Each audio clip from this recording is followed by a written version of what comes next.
So what has been going on here all day, then? I've been moving stuff around. I know, but why? I'm looking for my birth certificate, and I called you like 3 times today, and you weren't available. Did you look in my files? I did look in the file cabinet. Did you look under Ben, important documents? I saw that. That was in the subsection of Ben. Did you see Ben, not so important documents? I saw that. Yeah, it wasn't in there. Did you see Ben, to be filed? I did not. I didn't find it in any of the files. Yeah, but I did find this picture that I can't get over. Look at this. God, I haven't seen this for about 25 years. Who is that? That's Sharon Koppleman. Remember I told you about Koppleman and Katz? We were a folk act. Oh, right. Oh, that's Sharon. She was my partner, and she was my partner in life. She was my old lady, as they used to say in those days. What do you mean? What do you mean by that? We were into some very heavy stuff. What? Some what? For 3.5 years, she was my main squeeze. We were lovers. You were lovers? Yeah. Isn't there another word for that wouldn't make me so nauseous? I was her old man. I'm your old man now, but then I was her old man. Yeah. It's at different times. I thought you were just, I assumed that you were just... We both played the guitar, acoustic guitar. Yeah. But we did the whole circuit. We were good. We would do the folk clubs, we did demonstrations, sit-ins. Just tell me one thing, Dad. You guys didn't snap instead of clap, because I hate that. No, we never did that. Good. Yeah. I mean, she looks a little crazy, in the eyes. In the 60s, we all stayed up late. Oh. You know what I'm saying? Yeah. Got the crazy eyes. Yep. It was such a different time for everybody. Well, whenever I see a picture of you from back then, that it looks like you were trying too hard to be one of those people who was freewheeling and carefree and all the free words. Well, it's not easy to do that. That's a big belt, Dad. Not in proportion to my collar.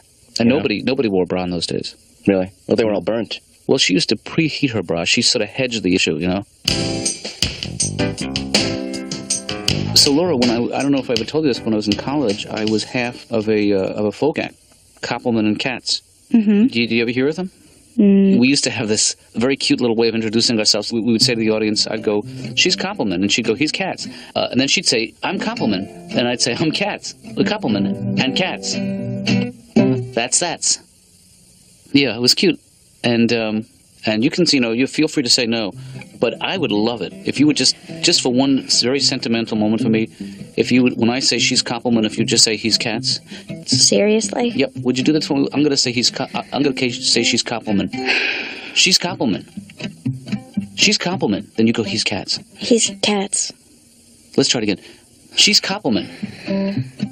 He's Katz. And now say I'm Koppleman. And that's all I'm going to ask. Please. It will mean a lot to me. I got about 3 minutes before my first patient shows up. Just say I'm Koppleman. I'm Koppleman. I'm Katz. We're Koppleman and Katz. And that's that. Are we done? I'm pretty happy. I don't know why I'm here. I don't know. I have a wife. I have 2 kids. I don't know. I just feel like I have no one to share it with. I'm trying to be a good father. There's some proud moments. My daughter's 3 years old. She's gone 6 months now without a cigarette. Mazel tov. And I try to get involved. It's very important. I change the cat box before my kids play in it. Huh. And my wife is a feminist, always competing with me. She says men are inferior because they can't carry life in their belly. Yeah, I had a tapeworm this big. Looked just like me, a little balding worm with glasses. I raised him like a son. Little boober. When we first got married, we agreed no cheating on one another, unless our wildest fantasy could come true. So we wrote them down on little pieces of paper. She picked Kevin Costner, and I picked Cindy Crawford. So, after a year went by, I said, honey, why don't we update the list? So she picked Brad Pitt, and I picked our babysitter. And I won, and she won't accept that.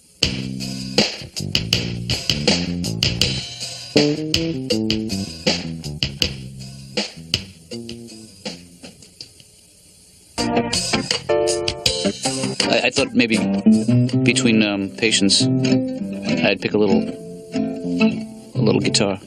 You know why I'm gonna pick a little guitar? Why? Because I'm just a guitar picking fool, fresh out a guitar picking school. That's a song we used to do. Looking for a guitar picking gal. I'll bet my guitar picking life she'll be my guitar picking wife. And we will pick our guitar's teeth and drool. Sing this with me. Go. Sometimes, Okay. What do you think? And be honest with me. I don't like folk music. No? No, not really. Just whenever I listen to folk music, it's just so grating. Don't put a label on it. I mean, don't put that label on it if you hate it. It's just the kind of thing that after you listen to it for a little while, all you can think of is, shut up. Just shut up. Yeah. But what we did and then... the trees and the flowers and the children and the people and the merry-go-round. Oh, sure, I hate that stuff, too. I'm with you. It's too trilly. Why do they do that? That was considered at the time intense. That very fast vibrato. What we now consider annoying, they used to call intense. But a lot of men think I'm really hot. I can't really help that. Uh-huh. It's not really something I can control, I find. My hotness and my heat. Right. And it's my incredible figure. Like, I need that. And my personality, which is such a threatening package. It's the only reason I can think of that I'm alone. Well, I'm always trying to figure out the way to get the right guy. And, I should go with a more professional man or younger man or older man. And my new category is guys whose families are dead. I'm looking for a Bosnian love connection because I can't deal with the families anymore. Yeah. I have to keep going to one war-torn country after the next and find the, dead guy, family guy who's hunky and sensitive and can appreciate me. I'm also really into Lyle Menendez. I remember that. Whose parents are dead. So that's a start. Mm-hmm. I don't know. Maybe it's me, but I just think he's got something. And I suppose this, you would probably say that I'm just setting myself up again for a, quote, unavailable man. But I think he's very bright. He went to Princeton. Yeah. He didn't do so well there, but he had to kill his parents, like his junior year. And I think everything will work out really well as long as I don't make him mad. Because, he can be. Sure. But that's cool. We all go through fate. Oh, like you've never had a day when you wanted to kill your parents. And reload. Come on. Dr. Katz, I'm going to need you to hold me for this next part. Yeah, I don't think that's such a good idea, Kathy. If we could spoon, I could be on the inside. And why do you get to be on the inside? Because I'm small. It makes me feel small and feminine. It's the same reason I like to be picked up and carried. Yeah. And also maybe like thrown up into the air and caught. But not in an aggressive way, but in a playful way. That's a little bit threatening, but not very. I also like to be bench pressed. Uh-huh. And I like to punch guys really hard in the stomach. When they've maybe done some ab work and they're really proud of it and they say, come on, hit me. And I say, oh, honey, no. And I'll give them a little girl punch and they'll go, come on, don't insult me, hit me. Come on, harder. You can do better than that. Come on, hit me. And then I hit them really hard and then they act like it didn't hurt. But I go right for the windpipe. What? Let me ask you a quick question. Is my dad acting a little odd today? He didn't make you sing the Koppleman Katz thing, did he? Mm-hmm. I did it too. I'm Koppleman. He's Katz. I'm Koppleman. He's Katz. You're annoying, and I'm your son. Mm-hmm. Remember? Yeah. Hey, you wouldn't want to do it with me, would you? No. I'm Katz. Doctor? Yes. Maybe I should join a subculture and just be in a biker gang. Although, if you're actually in one, you call it a club. It sounds good. It doesn't. To be say, hey, I joined a new club. It's a biker club / gang. Yeah. I don't know. I kind of have a fantasy about that where, I just don't have to worry anymore. And I'm on the back of some guy's Harley and he has like a name. You know how biker people don't have their real name. Their name is never, Jaime or something. And so his biker name would be like Trouble. And I got to call him Trouble because where trouble goes, I follow. And he's a freak because, I enjoy the freaks so much. Yeah, why that type of man? I just like the freaky men. The men that are askew in some way. The men that don't bow down to the man. The nonconformist freak. The freakazoids. Well, how do you think your parents will feel when you bring home trouble? Oh, my parents would be they'd hate trouble. This is really about getting back at your parents. You're so angry at them for something. Kathy, let's try something. Let's do a little role playing. Okay. I'll play the part of your father. Introduce me. Dad, this is Trouble. Don't give him any of your lip. Hi, Trouble. And maybe I'll call him Daddy-O. Hey, Daddy-O, what gives? What's the jig? Trouble's going to cut you. Honey, can you get Trouble something to drink? Trouble, what would you like? All right, at this point, my mom would be passed out. I'm just saying. And how would your mother react? What's she like? She's very nurturing, and she's also in a huge, huge amount of denial. So she would, and Trouble would be standing there before her with the leather vest and the tattoos and the gut hanging out. Yeah. But when she looked at him, she would see a 9-iron and the shorts and then the print golf shirt. She would see basically a young Jack Nicklaus. They're a dream match for me. Way back in '68, we thought we saw the light. We stood for what we stood for, 'cause we all knew wrong from right. Wow. We went to lots of meetings, and we talked of war and hate. Just to show you how long ago I wrote this, but now we're closing in on 30. And we've started getting straight, which had a different meaning in those days. And then it goes, hey diddle diddle diddle, hey diddle diddle.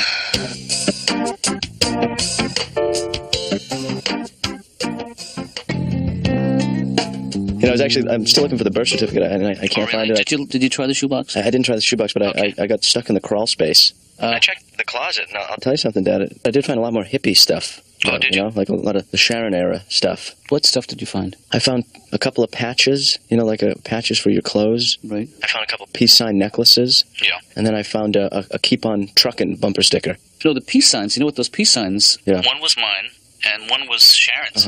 They were really engagement rings, those. The peace signs. Only hipper. You know what I mean? No. I don't speak your lingo, Dad. You were going to get married? Well, had things worked out. If I had gone with her to California. You would have married her. We very likely could have become husband and wife, Well, why didn't you go? I just didn't want to admit that I didn't know how to drive a stick. I got married this year. That's great. I had to buy an engagement ring, and I have incredibly poor taste in jewelry. I would have preferred just handing my wife the money. Here, will you marry me? No? How much more? Do you take Visa? I think the engagement ring is a form of payment, though. Right. I mean, it's a statistical fact that women who never get married live longer than women who do, but men who never get married don't live as long as men who do. It's only fair, then, some type of compensation is extended. Here, this is for the life that I'm about to suck out of you. I don't think men and women can ever communicate that well. I think women have a better grasp of language than men. There are no synonyms in a woman's vocabulary. Every word has its own shade of meaning. I didn't say that I was mad. I said that I was upset. Maybe you should listen. Women want men to be more expressive, more open with our feelings. Unfortunately, we aren't capable of being that sensitive. We simply aren't equipped with the same emotional antennae as women. They got satellite dishes. We got coat hangers with aluminum foil on the tip. Yeah. Women are much more verbal than men, and it's because we aren't verbal that we're rarely able to provide women with the romantic dialogue they so desire. Women should have teleprompters mounted on their foreheads. That way we could read whatever they wanted us to say and still almost make eye contact and appear sincere. Without you, my life has no meaning. I am like a bee without a flower. Je t'aime. Assistance. What city, please? In Fresno, do you have a listing for a Sharon Koppleman? That's a K like Koppleman, O like Oppelman, P like Poppelman, P like Poppelman, L like Loppelman. No. I'm sorry, sir. There's no one here under that listing.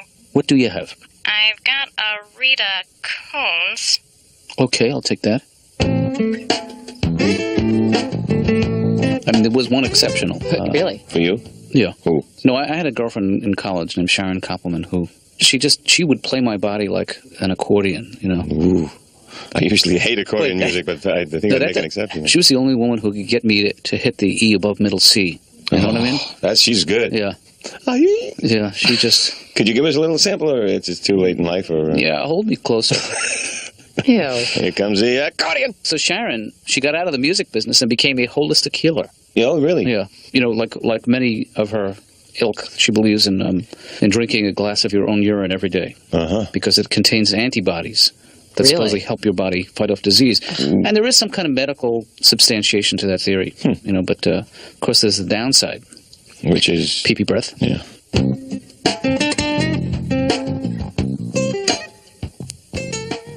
I actually found my birth certificate. Oh, that's great. What did you end up finding? It was in my pocket the whole time. You kidding? No, it wasn't. It was in the. Was it in the shoebox? No, it was stuck between two drawers. Right. Yeah. So Ben, what's up with the picture there? Dad, if you and Sharon had gotten together, I mean, if you'd stayed together, if you'd made it work instead of bailed out, maybe you would have been a big folk duet. There's a million of them out there. Yeah, making bundles of money. It could have happened. I'm not saying it couldn't have happened. And then we'd be on some beach house in one of the Santa places out there on the West Coast. Santa Malibu? Well, any one of those Santa small Barbara. beach towns that a lot of celebrities live in. Yeah. The best thing about being famous? What's that? You're better at parties. It's a real icebreaker. Yeah. You come in, you can say anything. Everybody laughs. Yeah. Everybody wants a piece. That's right. Everybody sucks up.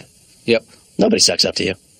Not now. But maybe if you two had me, it wouldn't be Ben. I'd be named after some constellation, Cassiopeia, or Orion, the Hunter. That's what you'd call me. Hey, maybe Benny this isn't boy. a good time. Okay. Benny boy. Benny boy. I love you just the way. Let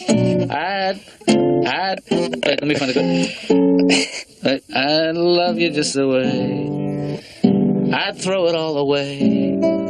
I love you just the way you are. Ah, that hurts.